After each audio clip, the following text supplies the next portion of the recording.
Hello friends, आज जो है हम बहुत ही शानदार एक इंग्लिश का लेक्चर लेने जा रहे हैं। You will be enjoy this lecture कि इसमें जो है आपको मिलान करना होगा और एक ब्रेन स्टॉर्मिंग होगी, तो आपके लिए बहुत ही इंटरेस्टिंग हो जाएगा ये लेक्चर।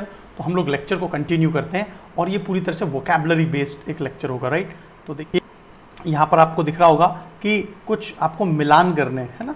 तो देखिए सबसे पहले यहाँ पर आपको दिख रहा होगा match the following. Match the following English की वोकैबुलरी का मिलान करना है। तो हम लोग कुछ वर्ड्स को देख लेते हैं। तो आपने बहुत ज़्यादा सुना होगा एबेंडन। एबेंडन का मतलब होता है किसी भी चीज़ का त्याग करना। कोई भी चीज़ यदि जर्जर अवस्था में आ गई है, जर्जर अवस्था का मतलब क्या होता है कि वो टूट फूट गई या खराब हो गई है, तो वो एबेंडन कहलाएगा। एबेंडन है ना, त्यागना, किसी भी चीज़ का त्याग कर देना। तो इससे रिलेटेड जो है ना, इससे रिलेटेड बहुत सारे वोकैबुलरी जो है ना आपको इस तरफ मिलेंगे। तो यहाँ पर एक इंपॉर्टेंट वर्ड दिया होगा और यहाँ पर आपको इनको मिलान करना होगा। तो आपको ये बात पता चल गई एबेंडन का मतलब क्या होता है, त्याग करना। इसी तरह से देखिए एक्वेंटेंस। एक्वेंटेंस मतलब क्या होता है वो देख लेते हैं। एक्वेंटेंस का मतलब होता है किसी भी के बारे में थोड़ी बहुत जानकारी होना। एक्वेंटेंस परिचित, जानकारी, या एक्वेंटेंस का मतलब होता है परिचित। परिचित है ना, परिचित का मतलब जैसे आपने फेसबुक में भी देखा होगा एक्वेंटेंस, क्लोज फ्रेंड्स, इसके बारे में बहुत सारे शब्द आते रहते हैं, है ना। एक्यूज, एक्यूज का मतलब क्या होता है, दोषी। एक्यूज का मतलब he is accused of the charges, he was accused of murder.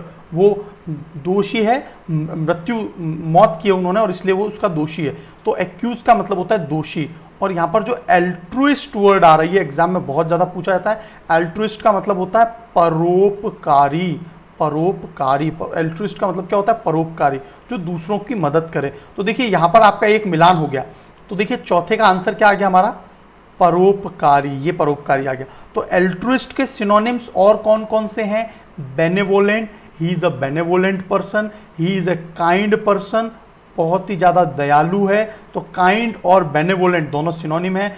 फिलेंथ्रोप या फिलेंथ्रोपिस्ट, जो बहुत ज्यादा दान करता है, जैसे बिल एंड मिलिंडा गेट। जो बिल गेट्स हैं, जो माइक्रोसॉफ्ट के ओनर हैं, ही इज अ फिलेंथ्रोपिस्ट, और उन्होंने ही भारत में जो बहुत अच्छा अभियान चलाया था, पल्स पोलियो अभियान, तो वो उन्हीं की मदद से चला। तो दुनिया के बहुत सारे जो अभियान है इस तरह के, वो bill and Melinda Gate foundation, तो दे आर फिलेंथ्रोपिस्ट, राइट। इसके अलावा एल्ट्रुइस्ट के सिनोनिम और कौन कौन से, he is a humane. Humane का मतलब क्या होता है, देखो ह्यूमन का मतलब तो मानव, ह्यूमन, और ह्यूमेन का मतलब क्या हो गया, जो मानवता है जिसमें।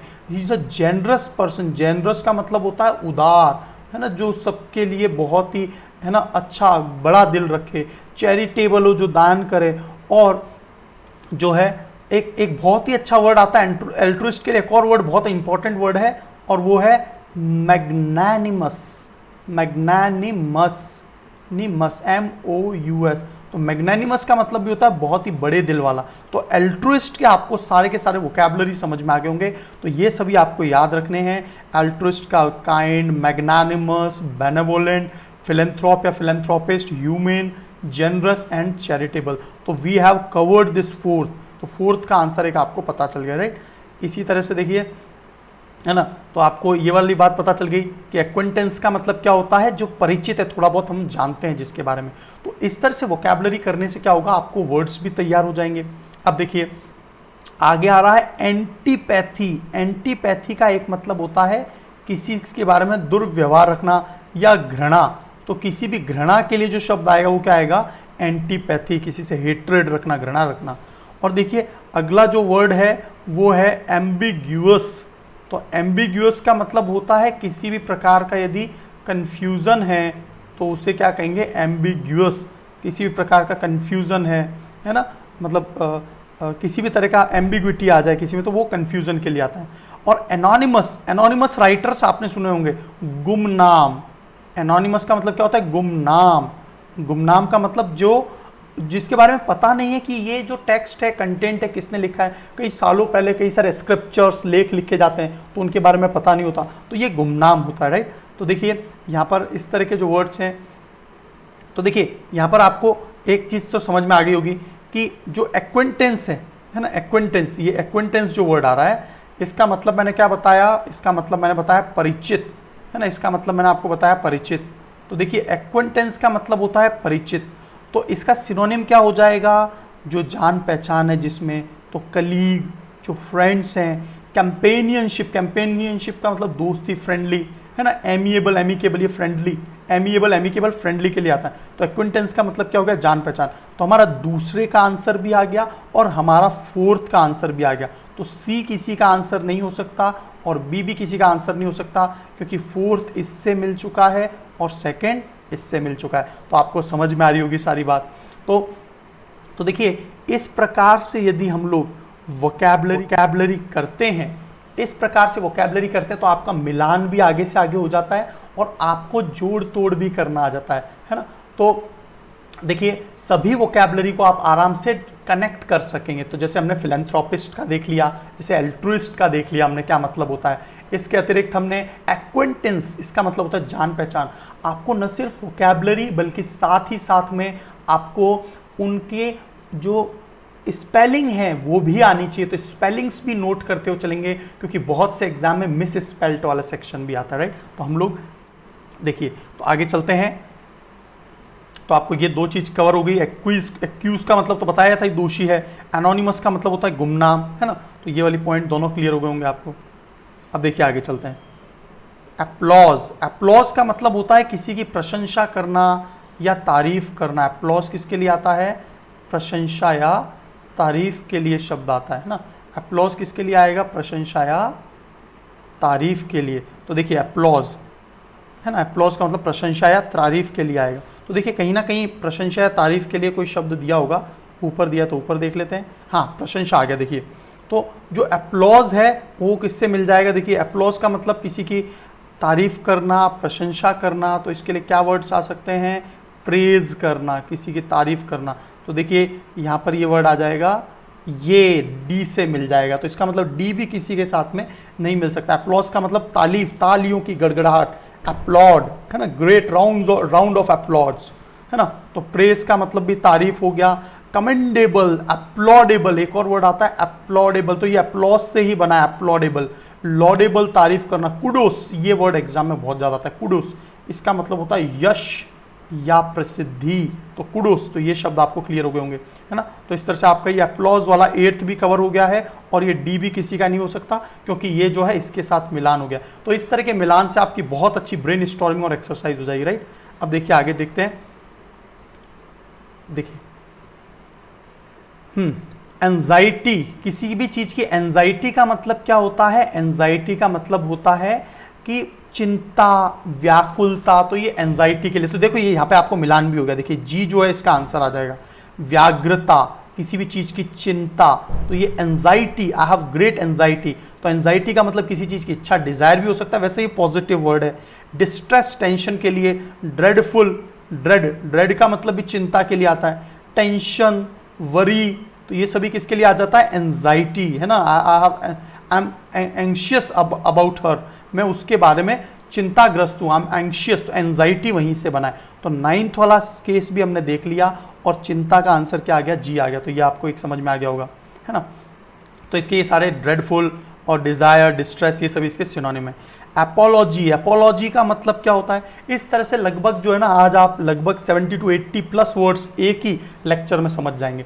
तो देखिए एपोलॉजी का मतलब क्या होता है, एपोलॉजी का मतलब किसी भी चीज में हमने माफी मांग ली है, क्षमा प्रार्थना। तो देखिए एपोलॉजी का मतलब हमको सभी को पता होता है, एपोलॉजी का मतलब क्षमा प्रार्थना। तो देखिए एपोलॉजी किसका किस केस में आ जाएगा, एपोलॉजी देखो ये रहा, क्षमा प्रार्थना करना किसी से, एपोलॉजी, है ना। I felt apologetic for this what I have done, है ना। तो मैंने एपोलोजेटिक का मतलब क्या है, क्षमा प्रार्थना। तो एक्नॉलेजमेंट, पार्डन, किसी को एपोलॉजी, है ना, क्षमा प्रार्थना, पार्डन, तो ये तो माफ करना होता है, एक मिनट, जस्टिफिकेशन। तो ये थोड़ा सा क्षमा प्रार्थना मतलब एक्सक्यूज। एपोलॉजी के लिए क्या हो जाएगा, क्षमा प्रार्थना के लिए एक और शब्द क्या आ जाएगा, एक्सक्यूज आ जाएगा। तो देखो पार्डन का मतलब तो माफ करना होता है, माफी के लिए, और एपोलॉजी का मतलब भी माफी, तो बिल्कुल ठीक चल रहा है। डिफेंस करना, अपने आप को बचाना, जस्टिफिकेशन देना, एक्नॉलेज करना, है ना। तो ये सभी एपोलॉजी के लिए आ जाए, किसी चीज की क्षमा करना, है ना। तो देखिए अब आगे देखते हैं। तो देखिए आपको ये वाला बात आपको एकदम क्लियर हो गया होगा। सेवंथ का भी हमारे पास आंसर आ चुका है। देखिए सेवंथ का आंसर क्या है, मैंने बताया था गुमनाम, तो ये रहा गुमनाम। देखिए तो एनोनिमस राइटर्स होते हैं, कई बार क्या होते हैं, जैसे कुछ राइटर्स जो बहुत पहले के लिखे उनका नाम ही नहीं पता किसने लिखा है ना। तो जैसे आपको पता है राज तरंगिणी, तो ये कल्हण ने लिखी है, लेकिन कई सारी ऐसी बुक्स है, कंटेंट है, स्क्रिप्चर्स है जिनका नाम नहीं पता है, तो वो एनोनिमस राइटर कहलाते हैं। तो गुमनाम तो नेमलेस, अननोन, फेसलेस जिसका कोई फिक्स फेस नहीं पता, इम्पर्सनल कि मतलब कौन व्यक्ति है वो। तो हमारा सेवेंथ भी कवर हो गया और हमने ये भी क्रॉस कर दिया कि ये हमारा आंसर अब किसी का नहीं होगा, ये तो एनोनिमस का आंसर ये हो चुका है, राइट। तो इसी तरह से मिलान और देखते हैं। एब्स्टेन का मतलब क्या होता है, देखिए एब्स्टेन के बाद एक बात तो जरूर याद रखेंगे, एब्स्टेन के बाद हमेशा फ्रॉम का प्रयोग होता है। वैसे एक और वर्ड आता है रेफ्रेन, FRAIN, रेफ्रेन फ्रॉम। मतलब रेफ्रेन फ्रॉम का मतलब क्या हो गया, रेफ्रेन फ्रॉम का मतलब दोनों का मतलब किसी चीज से दूरी बनाए रखना, है ना। ही एब्स्टेन्स फ्रॉम अल्कोहल, वो शराब से हमेशा दूरी बनाई हुई है। जैसे अक्षय कुमार के बारे में आता है, अक्षय कुमार ने आज तक कभी जो है ना शराब नहीं पी है ना। तो अक्षय कुमार अपने लाइफ में जो है उन्होंने, उनका टाइम के पाबंद है, पंक्चुअल हैं, ये बहुत अच्छे गुण होते हैं। तो हमें ये बात पता होनी चाहिए, एब्स्टेन का मतलब होता है किसी चीज से दूर रहना, जो भी गलत आदतें हैं उनसे दूर रहना, तो ये एब्स्टेन फ्रॉम। और एग्रेवेट का मतलब होता है किसी चीज को बढ़ा देना, बढ़ा देना मतलब किसी चीज को बहुत ज्यादा उत्साहित कर देना, एक्साइट कर देना, बढ़ा देना। तो ये बात आपको एक समझ में आ गई होगी। अब देखिए अब आंसर्स देख लेते हैं सबके कि आंसर्स क्या क्या पॉसिबल हो सकते हैं। तो देखिए सबसे पहले एंटीपैथी वर्ड आया, और एंटीपैथी का मतलब मैंने क्या बताया था आपको थोड़ी देर पहले, एंटीपैथी का मतलब मैंने बताया था घृणा। तो घृणा के लिए क्या क्या सिनोनिम है, ये एग्जाम में बहुत ज्यादा आता है। तो एंटीपैथी घृणा, घृणा के लिए ये आंसर आ जाएगा। तो देखिए एंटीपैथी का मतलब डिस्गस्ट, किसी से हेट्रेड करना, घृणा। एनमिटी मतलब दुर्व्यवहार, डिटेस्ट, आई डिटेस्ट इट, मैं इस चीज से घृणा करता हूं। लोध, LOATHE, लोध पढ़ेंगे। रिपग्नेंस, रिपग्नेंस का मतलब भी क्या है, घृणा करना। तो ये पॉइंट आपको एकदम क्लियर हो गया होगा, है ना। इसका मतलब क्या है, घृणा करना, राइट। तो देखिए आगे चलते हैं। और तो रिपग्नेंस का मतलब तो ये वाला सेक्शन भी हो गया, और एक ये F भी अपना आंसर आ गया, है ना। अब देखिए और देखते हैं। एल्ट्रुइस्ट हमने देख ही चुके हैं, एल्ट्रुइस्ट तो हम लोग और देख लेते हैं। देखिए तो एल्ट्रुइस्ट हम लोग देख ही चुके हैं। और अबेंडन का मतलब क्या बताया था, त्याग करना, किसी भी चीज का त्याग करना। देखिए कहाँ आता है अबेंडन, त्याग करना, ये रहा। देखिए अबेंडन का मतलब गिव अप या त्याग करना। तो इसका जो आंसर है वो क्या हो जाएगा, इसका आंसर आ जाएगा आई, ये रहा, गिव अप, किसी चीज का त्याग करना, लीव करना, किसी को माफ कर देना, समा, रेसेट, छोड़ देना। एब्डिकेट, एब्डिकेट का मतलब होता है सिंहासन का त्यागना, अपनी इच्छा से सिंहासन, सिंहासन जैसे है ना जो राजा महाराजा अपने खुद की इच्छा से सिंहासन। एब्जर, एब्जर का मतलब होता है किसी का प्रण लेकर, मतलब शपथ लेकर कि मैं ये चीज छोड़ दूंगा, कभी नहीं करूंगा, वह एब्जर होता है। तो देखिए वैसे इन जनरल इन सभी का मतलब क्या है, त्यागना, लेकिन ये प्रण लेकर त्यागना है, एब्जर।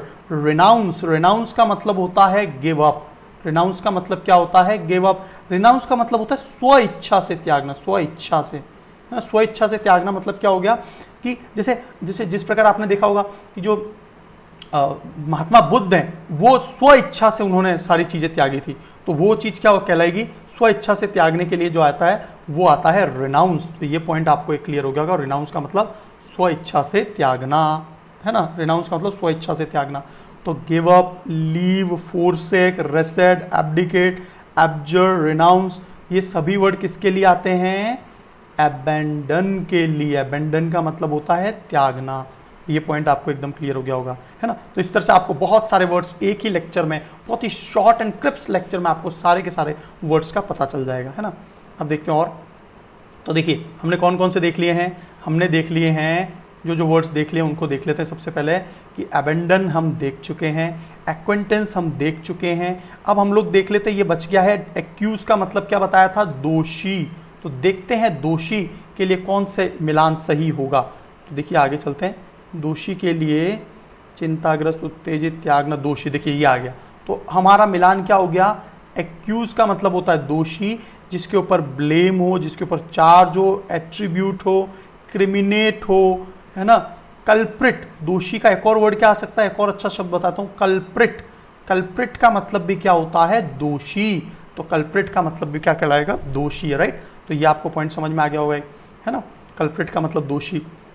अब देखिए आगे देखते हैं, है ना, और जो एक दो वर्ड्स रह गए वो एल्ट्रुइस्ट हम ऑलरेडी देख चुके हैं, है ना, एल्ट्रुइस्ट को हम लोग ऑलरेडी देख चुके हैं। एल्ट्रुइस्ट का मतलब क्या बताया था मैंने आपको, एल्ट्रुइस्ट का मतलब बताया था जो परोपकारी है। एंटीपैथी के लिए क्या बताया था, घृणा।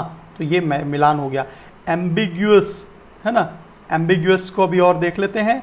एनोनिमस हम ऑलरेडी देख चुके हैं, एक एम्बिग्यूअस बाकी रह गया है। और एप्लॉज को हम लोग ऑलरेडी देख चुके हैं, ये प्रशंसा के लिए मैंने आपको ये सारे सिनोनिम बता दिए। एंजाइटी, एंशियस, ये किसी भी चीज के लिए चिंताग्रस्त या इस तरह से होना, तो ये एंजाइटी के लिए आ जाएगा, राइट, है ना। एपोलॉजी हम लोग ऑलरेडी देख चुके हैं, जिसमें क्षमा या माफ करना, क्षमा प्रार्थना के लिए एपोलॉजी वर्ड आता है, तो ये हम लोग देख चुके हैं ऑलरेडी, है ना। अब देखिए एग्रेवेट को देख लेते हैं। देखिए एग्रेवेट का मतलब क्या होता है, किसी चीज को बढ़ाना, किसी भी चीज को बढ़ाना जो होता है वो क्या होता है, एग्रेवेट। तो किसी चीज को उत्साहित करना, किसी चीज को बड़ा ये थोड़ा सा स्पेलिंग गलत लिख दिया है, ये थोड़ा सा ये स्पेलिंग गलत लिखा हुआ है, ये एग्जेजरेट, एग्जेजरेट मैं एक बार फिर लिख देता हूं,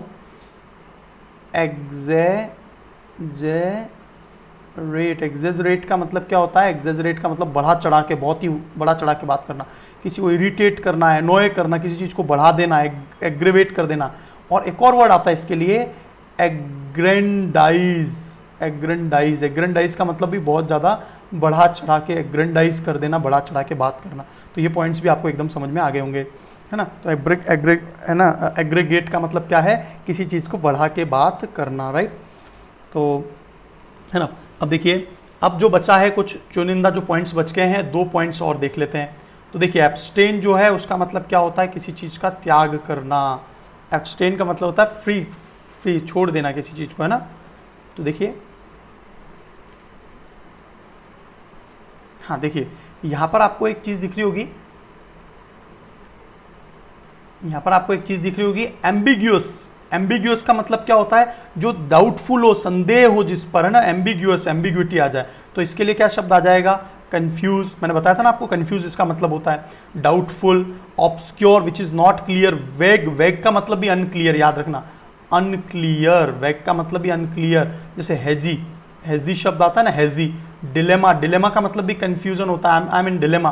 तो देखिए कंफ्यूज, डाउटफुल, ऑब्सक्योर, वैग, डिलेमा, अनक्लियर, हेजी, तो ये सभी शब्द जो है एम्बिग्यूअस के लिए प्रयुक्त किए जाएंगे। तो हमारा अब कुछ रह गया है, तो क्या रह गया है, हमने एनोनिमस देख लिया, इसका मतलब गुमनाम। एप्लॉज, एप्लॉज का मतलब क्या होता है, तारीफ। एंग्सियस बताई दिया। एपोलॉजी मैंने ऑलरेडी बताई दिया है आपको, है ना। और एब्सटेन एक रह गया है, तो एब्सटेन को और देख लेते हैं, है ना। और यहाँ पर हमने गुमनाम देख लिया, क्षमा प्रार्थना, दोषी देख लिया, त्यागना देख लिया है, उत्तेजित या ये देख ही लिया है ना, चिंताग्रस्त, ड्रेडफुल, ये हमने देख ही लिया है, घृणा देख लिया, प्रशंसा, जान पहचान, परोपकारी। तो देखिए लास्ट एक जो रह गया है वो भी हमारा सबसे ऊपर की तरफ दिया हुआ है ना। देखिए